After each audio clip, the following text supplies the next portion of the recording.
Democrats. The Senate's Republican leader has promised to hold votes on bipartisan Dreamer legislation as early as next week. But Democrats worry, Errol, that legislation will just die in the House, where the Speaker has said that he will only bring immigration legislation up for a vote if he knows in advance that the president will sign it. Right. And Nancy, the president is urging Republicans and Democrats to come together on this plan. But what work will it take then to get House Republicans to sign on to a deal that President Trump would be fine with and that abides by this outline established by the Senate? So here's what you need to watch for. How many conservative defections do they have in the House? Members of the so-called Freedom Caucus who say that they just can't abide by the domestic spending increases in this agreement. And then how many Democrats do they need to pick up as a result?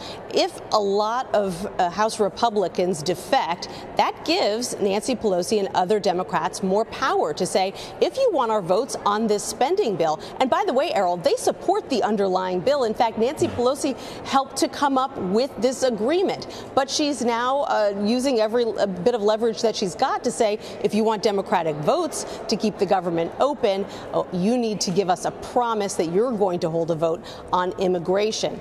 She is taking a hard line, but interestingly, she has not urged fellow Democrats yet to go along with her. And so that's really the open question.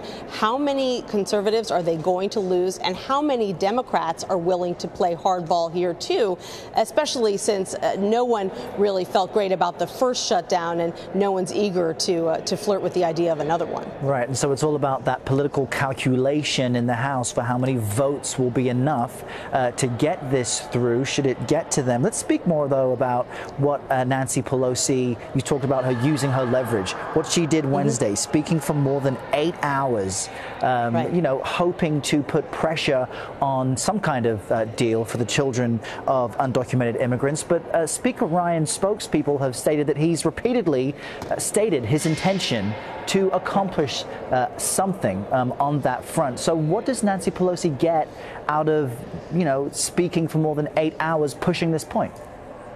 Well, first of all, she's trying to drum up sympathy for the Dreamers, keep this issue alive in the court of public opinion. Democrats believe that they are on firm footing, pushing for legal status for these so-called Dreamers, now that the Trump administration has said that it is going to eliminate the Obama-era program that provides them currently with those legal protections. And Democrats are very worried that if they don't keep this issue alive, if they don't keep pushing it, that the legislation that Republican leaders, even the House Speaker says he wants, will just never make it over the finish line, because we've seen immigration deals fall apart time and time again in Congress. It's just such a lightning rod of an issue.